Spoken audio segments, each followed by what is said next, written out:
Olá, bom dia a todos. Semana começando e a CEPLAG, em parceria com a Inagro, está promovendo um curso de economia em sistemas agroflorestais. A previsão de turma é para dezembro em Ilhéus, na Bahia. O pré-requisito é que os servidores lotados na Bahia e estados da região norte tenham graduação ou pós-graduação em agronomia, engenharia florestal ou biologia.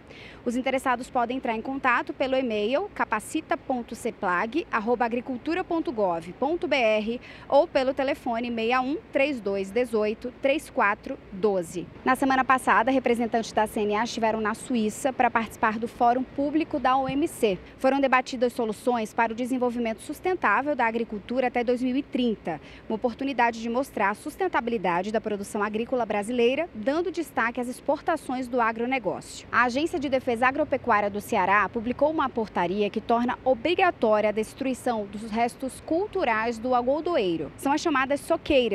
Com o aumento da área plantada no estado na última safra, a medida é importante para evitar a proliferação do bicudo do algodoeiro, principal praga da cultura, que, se não for devidamente controlada, pode inviabilizar a produção.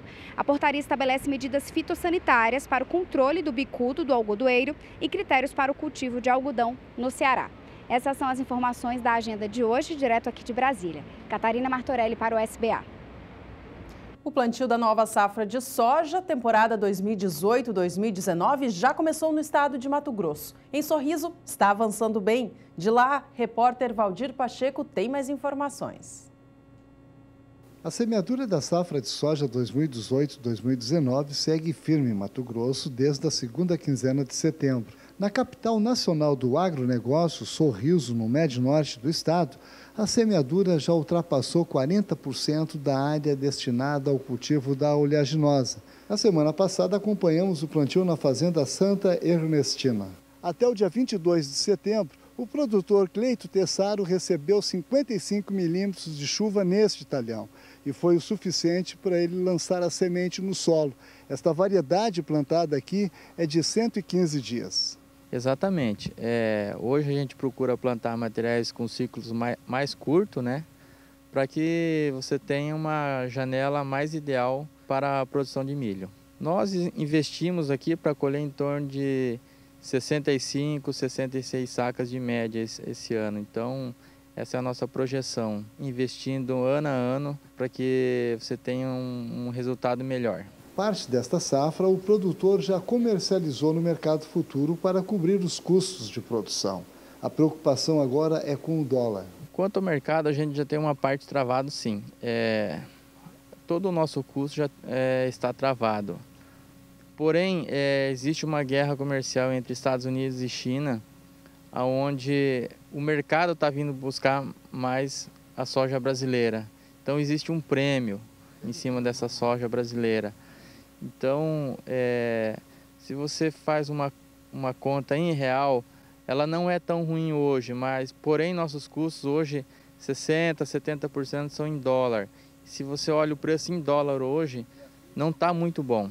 Então, dificulta o produtor avançar nas negociações futuras, com o travamento em dólar. 70% hoje, podemos dizer que do custo é em dólar. Então, a gente fica nesse gargalo aí, que é esse entrave do mercado. Outro ponto é o frete. As trades não conseguem fazer uma trava futura do frete, porque ninguém sabe o que vai acontecer após a greve dos caminhoneiros. Então, é outro gargalo onde não tem contribuído na formação do preço do soja futuro. Valdir Pacheco para o SBA, Sistema Brasileiro do Agronegócio. E por aqui agora o assunto é fruticultura. A produção de banana nanica deve registrar um atraso em São Paulo no próximo ano. Você vai saber o porquê agora com o repórter Gustavo D'Angelo. Segundo pesquisadores do Hortifruti CPEA, a causa do atraso na produção de banana nanica aqui em São Paulo no ano que vem está ligada diretamente ao clima. Isso porque, com o baixo volume de chuvas até o fim de setembro, as adubações que seriam realizadas em agosto só devem ser concluídas neste mês. O ritmo de colheita da variedade se intensifica normalmente em novembro e dezembro. Porém, essa atividade poderá ser adiada para janeiro e fevereiro de 2019, por conta dos altos custos dos defensivos agrícolas, interferindo no calendário de aplicações. Devido a esse atraso, produtores esperam que as cotações sigam elevadas até o final do ano. Gustavo D'Angelo para o SBA. Vamos agora aos destaques do Rio Grande do Sul. Uma universidade localizada no noroeste do estado deu um importante passo na ampliação do rebanho gaúcho de ovinos, a criação de uma cabanha especializada na criação e manutenção de matrizes e reprodutores. A Associação Brasileira de Criadores foi ver de perto as instalações e os métodos de alimentação. É o que a gente vai ver agora na reportagem de Annelise Nicolodi. Um plantel de encher os olhos. A Universidade de Cruz Alta, no noroeste do Rio Grande do Sul, expõe com orgulho os ovinos que formam a primeira cabanha da instituição. Um projeto que nasceu pequenininho, mas que recebeu o auxílio de muitas mãos. E agora está consolidado junto com a ARCO, a Associação Brasileira de Criadores de Ovinos. E pela minha expressão, dá para te ver que a gente está muito feliz com isso. A ARCO é uma entidade que tem no seu corpo, no seu DNA, a questão do registro genealógico dos ovinos. Essa é a sua obrigação. Mas ela é, como entidade vinculada à questão da ovinocultura, uma fonte, de parceria com as entidades, no fundamental propósito de, talvez, recuperarmos o rebanho ovino gaúcho, recuperarmos o desenvolvimento ovino do rebanho ovino brasileiro. A criação inicial ganhou animais da raça Corredale, que tem dupla aptidão, a produção de lã e carne. No Rio Grande do Sul, a raça ainda é maioria nas fazendas. A gente acredita muito no potencial da universidade, acredita muito no potencial dessa parceria que se formou entre a universidade e todas essas entidades, e a gente entende que todos juntos somos fortes. Na universidade, são os próprios alunos do curso de Medicina Veterinária que cuidam dos animais, com o auxílio dos professores. Um trabalho prático que desenvolve os acadêmicos, que poderão se tornar futuros técnicos.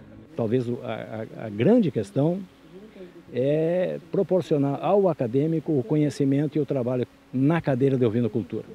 Nós precisamos de mais técnicos, nós precisamos de mais pessoas que vivam a ovelha. No futuro, a Universidade de Cruz Alta deve se tornar uma referência na oferta de ventres e reprodutores, com genética de ponta, melhorando e aumentando o rebanho de ovinos do Rio Grande do Sul, o maior do Brasil. Se hoje temos um rebanho aparentemente já definido da raça Corredale, com o investimento genético que a universidade fará, com certeza nós teremos dentro de poucos anos aí, a Unicruz trabalhando em alto padrão genético, com animais PO, de seleção. Então a gente está muito contente e muito feliz em ver essa parceria e ter a Unicruz como uma associada à ARCO, trabalhando em ovinocultura. Ações que reforçam o compromisso de uma universidade, o ensino, a pesquisa e a extensão. As plantas daninhas prejudicam a produção de qualquer tipo de cultura. Nesse período de semeadura da soja, os agricultores devem ficar atentos com as pragas nas lavouras. A Fundação MS realizou um estudo que apontou uma análise macro no estado na ocorrência de capim amargoso e buva. A repórter Kelly Rodrigues tem as informações na reportagem. Veja só. Os pesquisadores da Fundação MS detectaram nas lavouras de Mato Grosso do Sul ocorrência de capim amargoso e buva, plantas daninhas de difícil controle que causam perdas de produção. O pesquisador da área de fitossanidade explica que, se comparado ao mesmo período do ano de 2017, houve uma redução da população, o que diminui a competição com a cultura da soja, aumentando o potencial produtivo da lavoura. Isso tudo ocorreu por vários cenários. O principal deles foi a adoção da dose adequada de herbicidas na cultura do milho. Então, muitos agricultores aumentaram a dose de atrazina para um nível onde ocorre um efeito de pré-emergente nessas plantas daninhas e esse resultado é carreado para a cultura da soja. E um outro fator que ocorreu foi a boa qualidade ambiental na hora da dessecação pré-semeadura de soja. Então, a gente tinha condição climática favorável, tinha umidade relativa adequada para a dessecação e aí os produtores soltaram as dessecações com os produtos que eles comumente usam e a eficácia foi extremamente alta. Algumas regiões no estado apresentaram ocorrências maiores de plantas daninhas. Pontualmente, problemas em Rio Brilhante, problemas em Maracaju, Campo Grande aparecendo alguma coisa um pouco mais severa e São Gabriel do Oeste. Então, esses pontos a gente notou em algumas áreas plantas daninhas muito grandes, provavelmente, principalmente ligadas a chuva que a gente teve na safrinha. O estado como um todo teve um problema de déficit hídrico na safrinha, mas as regiões onde choveram bem, a gente teve a emergência inicial das plantas daninhas muito cedo. E aí isso causou um aumento do tamanho das plantas daninhas agora, e aí a dessecação não ficou tão bem quanto deveria. Uma lavoura de soja instalada em competição com buva e capim amargoso pode ter perdas de 35% a 40% de produtividade. O pesquisador destaca que o alerta repassado aos agricultores é que plantas daninhas não causam sintomas visuais nas lavouras. Não é igual uma lagarta ou uma doença que o produtor passa na lavoura e vê o sintoma, vê a planta desfolhada, ele não vê. Então é uma perda invisível.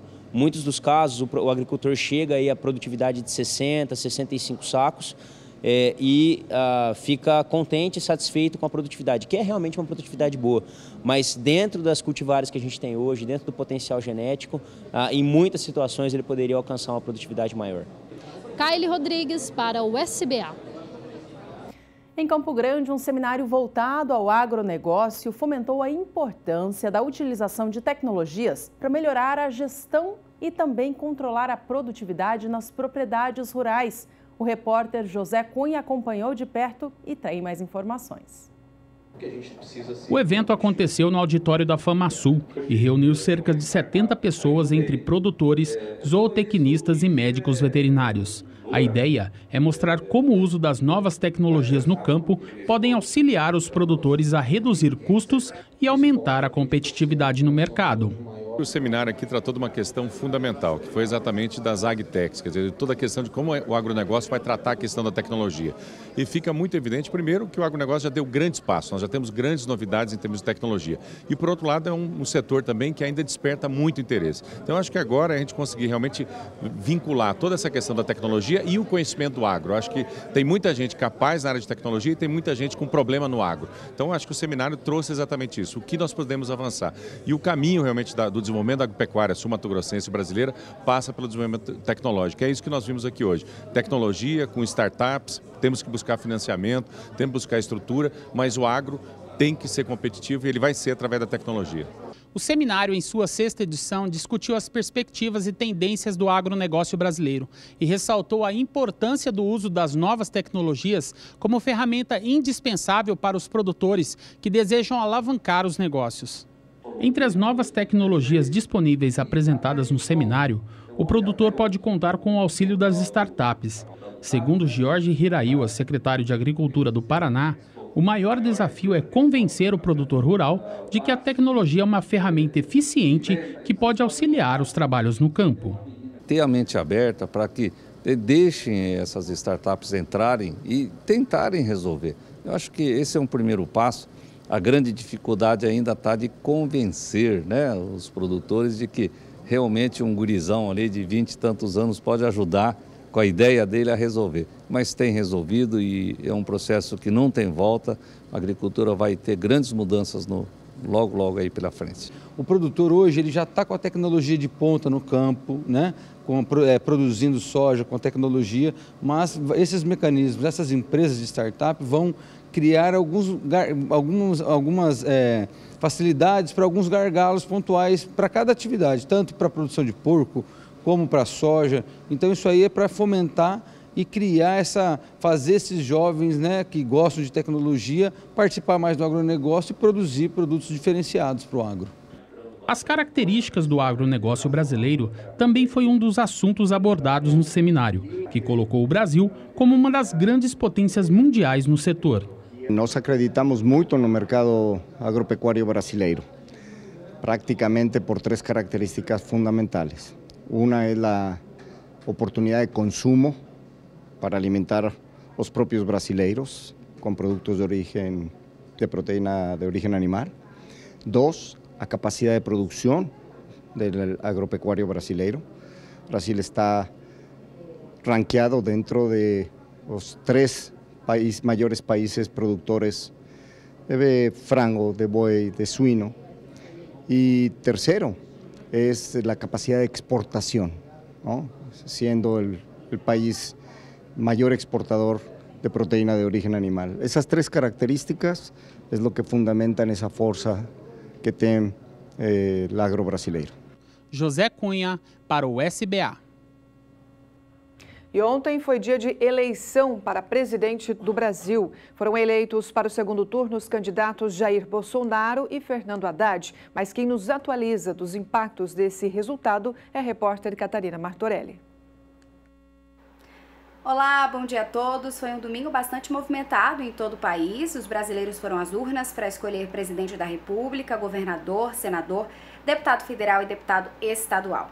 Por volta das 9h50 da noite, o Tribunal Superior Eleitoral avisou que a eleição presidencial vai ficar sim para segundo turno. Nós, brasileiros, precisamos voltar às urnas no dia 28 deste mês. Os candidatos à presidência da República mais votados foram Jair Bolsonaro, do PSL, com cerca de 46% dos votos, e Fernando Haddad, do PT, com cerca de 29% dos votos. As abstenções chegaram a 20%. É o maior número desde 1998, ou seja, cerca de 30 milhões de brasileiros aptos a votar deixaram de ir às urnas neste domingo. O SBA vai continuar acompanhando todo esse processo eleitoral até o dia 28. Quem é do setor agro, aproveite para rever as propostas para o setor desses 2 candidatos e todas as informações sempre aqui na nossa programação. Essas são as informações daqui de Brasília das eleições deste domingo. Catarina Martorelli para o SBA.